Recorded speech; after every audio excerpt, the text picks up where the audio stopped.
Salut à tous, j'espère que vous avez passé de bonnes vacances et bienvenue aux nouveaux Neutraliens qui nous écoutent en ce moment. Alors ça y est, vous êtes enfin à Central Nantes.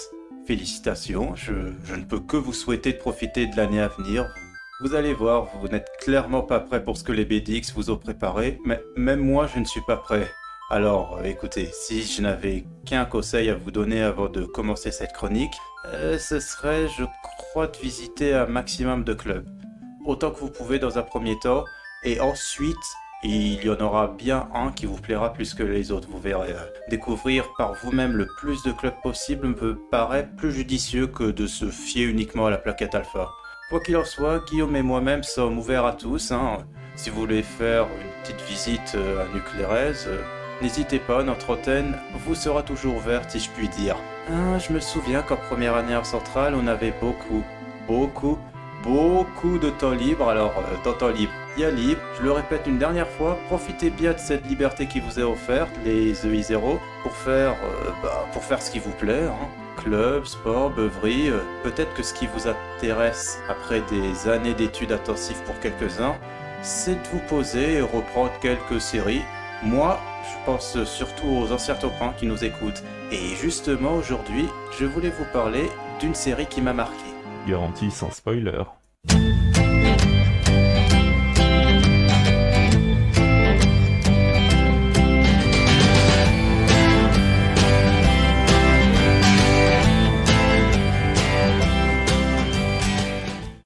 Breaking Bad. Fameuse série diffusée entre 2008 et 2013 que j'ai découvert sur Netflix tout juste l'année dernière, hein. Je venais de finir mes concours et comme la plateforme n'avait pas encore restreint le partage de comptes, pourquoi? Je continuais de squatter celui de ma sœur. Et si la fin de Game of Thrones m'avait quelque peu refroidi à l'idée de me lancer dans ce genre de série longue, le peu de mes amis qui avaient vu Breaking Bad me l'ont recommandé plusieurs fois. On était encore en août à ce moment-là. Et comme la plupart des gros animés de l'automne 2022 n'étaient pas encore sortis, j'avais largement le temps d'attaquer ce gros morceau. Pour moi, à la base, Breaking Bad, c'était juste le père de Malcolm qui se lance dans le trafic de drogue. Rien de plus. Je me suis donc lancé le premier épisode en mode touriste je ne saurais dire exactement ce qui m'a donné envie de continuer la série jusqu'à la fin, mais je peux assurément vous dire pourquoi j'ai l'impression de me souvenir de presque chaque scène. Et c'est ce que je vais faire dans cette chronique. Mais d'abord, petit synopsis Wikipédia. On y suit Walter White, un prof de chimie en pleine crise de la cinquantaine qui enseigne dans un petit lycée d'Albuquerque au Nouveau-Mexique. Alors qu'il peine à joindre les deux bouts et que sa femme est enceinte d'un enfant qui n'était pas prévu, il apprend subitement qu'il est atteint d'un cancer inopérable. Pour mettre sa famille à l'abri après sa mort, il décide alors de se lancer dans le trafic de méthamphétamine. Et si ses débuts se révèlent aussi chaotiques qu'un QG bouffe en période de halo, ce simple père de famille va rapidement prendre les traits d'un véritable caïd, en mettant sa vie ainsi que celle de sa famille en danger. Va-t-il s'arrêter quand il aura amassé assez d'argent ou s'engouffrer dans cette entreprise jalonnée de mort? Seul le temps nous le dira, ouais. Déjà, est-ce que vous saviez pourquoi la série s'appelle ainsi, Breaking Bad? Some straight like you giant stick up his ass, all of a sudden at age, what, 60, he's just gonna break bad? Son créateur, Vince Gilligan, aurait confié en interview que c'était une expression couramment utilisée en Virginie et qu'on pourrait la traduire par faire du grabuge ou faire les 400 coups, comme dans I was out the other night at the Jungle Bar and I really broke bad. C'est en 2013, alors que la série touche à sa fin, qu'une journaliste du Time, Lily Rothman, s'intéresse un peu plus à cette expression. Selon elle, ce titre aurait un sens beaucoup plus violent, allant de se déchaîner à défier l'autorité, contourner la loi, un truc du genre. En plus de retranscrire l'ambiance hostile qui règne à commerce après minuit, ce troisième sens nous annonce déjà ce que va devenir Walter une fois plongé dans le milieu de la drogue. Si la plupart des séries se focalisent sur l'action, Breaking Bad laisse sans conteste place au procédé. On s'intéresse moins à ce que font les héros qu'à comment ils le font. Et ceci dès le premier épisode. Walter White se montre extrêmement précautionneux pour sa première fournée. Le lycée où il enseigne lui offre toute la verrerie dont il a besoin. Sa famille ne comprend pas grand-chose à la situation dans un premier temps. Il va même jusqu'au fin fond du désert d'Albuquerque pour ne pas attirer l'attention. Seulement, narrativement parlant, on se doute bien qu'une partie du procédé ne va pas se passer comme prévu. Et si dans la plupart des histoires c'est par le biais d'un accident ou d'un objet énigmatique que toute l'intrigue va se lancer, l'élément perturbateur de cette série est à mon avis incarné par un personnage aussi agaçant dans ses débuts qu'apprécié à la fin. Je parle bien entendu de notre second protagoniste, Jesse Pinkman, ancien élève de Walter et petit dealer de meth, incarne pour moi le chaos de cette série. S'il apparaît comme une porte d'entrée dans le milieu de la drogue, notre prof de chimie va rapidement déchanter quand il comprendra que son jeune associé, n'a pas changé d'iota depuis le lycée. C'est un sale petit con parfaitement incompétent et qui n'hésitera pas à remettre toutes ses fautes sur Walter.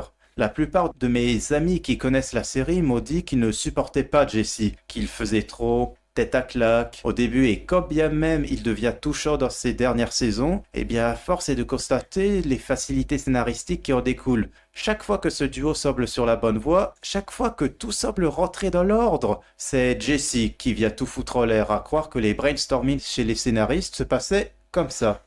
Ok, les gars, on est dans une impasse. Comment on va bien justifier tout ça? Je sais, on va dire que c'est une bourde de Jesse. Et là, je suis désolé, mais ça raconte rien, on peut s'en passer. Sauf si on pousse Jesse à faire une connerie. Crois-moi, il y a moyen de raconter un truc intéressant. Et zut, l'histoire risque de se finir trop vite et il reste beaucoup d'idées qu'on n'a pas exploitées. Je sais. Faisons faire une nouvelle bêtise à Jesse et ça va très certainement nous débloquer la situation. Ah, les facilités scénaristiques. Après, vous, je ne sais pas, mais je trouve ça plutôt bien pensé de faire avancer l'intrigue à travers les conneries de Jesse. Je ne m'en suis pas rendu compte à mes premiers visionnages, et étant moi-même quelqu'un de très maladroit, il m'est arrivé de me reconnaître. Alors, s'il vous plaît, ne soyez pas trop dur avec lui. Ceux qui ont eu Géo 11 en soft skills voient sans doute de quoi je veux parler. En effet, la dynamique qui va s'installer entre Walter et Jesse fait fortement écho à une relation dépeinte par Chandlerlo de Laclos dans Les Liaisons dangereuses. Il s'agit d'un roman épistolaire publié en 1792 qui narre une relation perverse entre deux nobles libertins durant le siècle des Lumières. Si elle semble leur profiter à tous les deux, cette liaison va vite aboutir à la décadence et la mort de l'un d'entre eux. Pourtant, considéré comme un chef-d'œuvre de la littérature française, ce livre est tombé dans un quasi-oubli au XIXe siècle avant d'être redécouvert un siècle plus tard. Et ce qui fait indubitablement le sel de Breaking Bad, c'est bien le duo Walter et Jesse, vous me direz. Souvent copié, mais jamais égalé. Alors comment une relation devenue culte pourrait leur être nuisible ? Essayons déjà de comprendre dans quelles circonstances ils se sont rencontrés. Car c'est bien Walter, conscient de sa mort prochaine, qui vient à Jesse pour proposer de s'associer avec lui. À ce moment-là, Jesse n'a encore aucune idée de l'ampleur que va prendre leur collaboration. Et si le prof de chimie voit le marché de la meth comme un empire qu'il faut étendre, pour son élève, c'est juste un gagne-pain. On le voit même chercher de petits boulots pour se sortir de la galère. Et lorsqu'on voit le personnage de Jesse sous cet angle, on peut y voir un gars plein de bonne volonté qui fera de son possible pour s'extirper de sa vie de junkie. C'est en le voyant galérer à saisir le peu d'opportunités qui se présentent à lui que son nouvel associé apparaît comme son exact opposé. Walter White se verra offrir tout au long de la série des portes de sortie qui ne peuvent que le dissuader de laisser tomber les affaires. On voit sa femme enceinte de 5 mois reprendre le travail et même ses anciens collègues lui proposer une aide financière. Mais sa mauvaise volonté et son ego reprendront le dessus car tout ce qu'il veut tient en 4 mots « We have to cook ». Vu comme ça, la relation qui se tisse entre nos deux trafiquants de meth ne peut être que dangereuse pour Jesse, son ancien professeur lui faisant miroiter une vie riche et facile pour mieux le manipuler.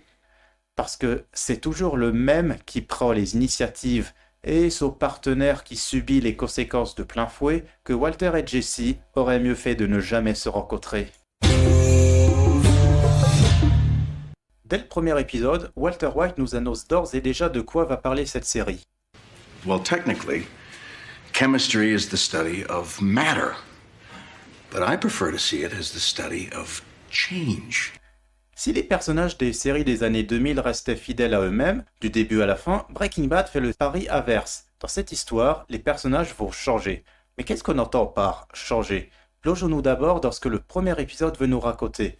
On nous présente un professeur de chimie mal payé, en pleine crise de la cinquantaine, frustré par les opportunités qu'il a ratées. Pas spécialement intimidant, il se laisse marcher dessus par tout son entourage avant d'apprendre qu'il a un cancer en phase terminale. Et c'est précisément à ce moment-là qu'il se dit « Bon, je vais mourir dans un peu moins d'un an, qu'est-ce que je peux faire vu le peu de temps qu'il me reste ?» Un peu comme le protagoniste de Fight Club, c'est en passant par une profonde crise existentielle qu'il se sent enfin libre de faire ce qu'il veut, si je puis dire. Qu'est-ce qu'il en a à faire des conséquences? Il va bientôt mourir de toute façon. Et quand on comprend la mentalité de ce personnage, qui toute sa vie est resté dans le droit chemin pour n'obtenir aucune reconnaissance et un salaire de misère, eh bien, force est de constater que toutes ses décisions prennent un peu sens. Déjà, vu le peu de temps qui lui reste, il comprend qu'il ne peut plus placer son argent où que ce soit. Il serait déjà mort avant même d'en récolter les fruits. Le seul moyen qui lui reste, a priori, pour gagner un maximum d'argent en si peu de temps, eh bien, c'est de mettre à profit ses compétences de chimiste pour fabriquer de la drogue. Vous en trouvez d'autres, vous, des moyens plus faciles? Bref, sans m'embobiner dans les détails, c'est avec une grosse épée de Damoclès au-dessus de sa tête que Walter se résigne à mettre son éthique de côté pour laisser un petit quelque chose à sa famille avant de mourir. Et c'est cette acceptation de la fatalité qui donnera naissance à son alter ego que les fans de la série connaissent bien. D'abord simple pseudonyme pour se faire connaître dans le milieu de la drogue, cette seconde identité va vite devenir un personnage à part entière de la série. Say my name. Heisenberg. You're goddamn right.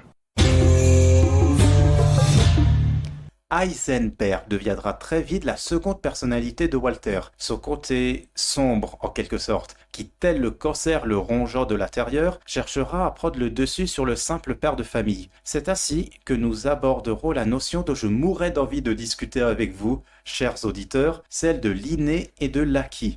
Par inné, j'entends toutes les caractéristiques qui existent chez quelqu'un à sa naissance. Bien que ces caractéristiques puissent se manifester que plus tard, j'entends plus ce qui fait l'essence même d'une personne en quelque sorte, par opposition à ce que cette personne a acquis par l'expérience, les hauts et les bas qu'elle a connus. Ce sont deux notions basiques de la philosophie que l'on retrouve dans pas mal d'œuvres de fiction, dont Breaking Bad.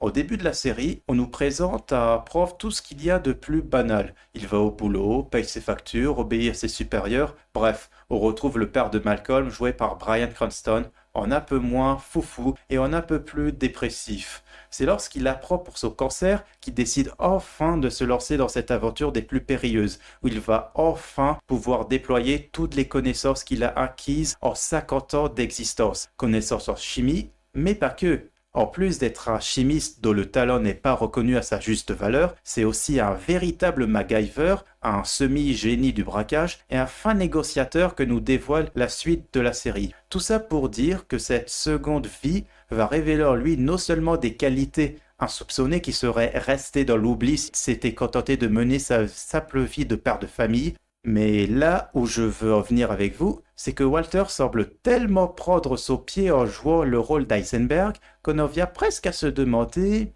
s'il n'a pas toujours été comme ça. Vous vous souvenez de la dualité entre l'inné et l'acquis dont je vous ai parlé? Eh bien, une piste intéressante qui expliquerait ce changement si soudain et inattendu de Walter White serait qu'il n'y a jamais eu de changement en fait. Il le dit lui-même au premier épisode. I am awake. Awake, dit-il, que l'on pourrait traduire par s'éveiller ou encore prendre conscience. Mais prendre conscience de quoi au juste? De ce qu'il a toujours voulu faire? De quoi il est vraiment capable ou de qui il est réellement? C'est de ça dont parle à mon avis Breaking Bad.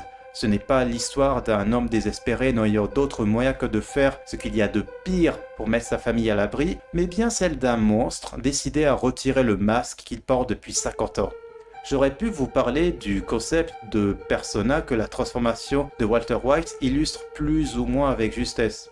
Oh allez, je me permets d'ouvrir une petite parenthèse sur les travaux d'un psychiatre suisse qui s'est penché sur la question, un certain Carl Gustav Jung. Né en 1875, Jung a fondé un pan considérable de la psychologie qui portera son nom. Dans la psychologie jungienne, donc, la notion de persona se réfère au masque sous lequel chacun se dissimule pour se plier aux exigences sociales, d'une part, mais surtout parce que c'est ce masque qui permet d'entrer en contact avec autrui et ensuite de développer une relation. Si vous voulez en savoir plus, vous pouvez lire la suite sur Kern.fond, voilà. Le livre s'appelle La méthode des personas, principes, intérêts et limites de Corinne Bornet et Eric Progier. Bref, revenons à nos moutons. Notre cher Jung a aussi mis en lumière le procédé qui, selon lui, permet à un individu de devenir réellement ce qu'il est au plus profond de lui-même, ce qu'il appelle la réalisation du soi. Ce procédé, qu'il nomme individuation, n'a d'autre but, je cite, que de libérer le soi d'une part des fausses enveloppes de la persona et d'autre part de la force suggestive des images inconscientes. Voilà, fin de la parenthèse.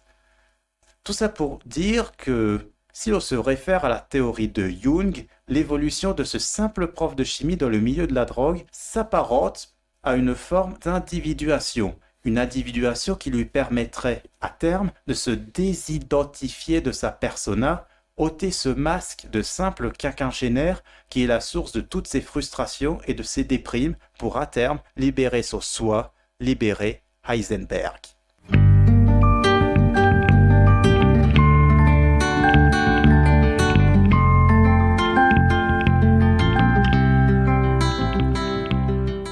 Et là, très chers auditeurs, vous vous demandez sans doute si Breaking Bad ne nous fait pas l'apologie d'un trafic en drogue.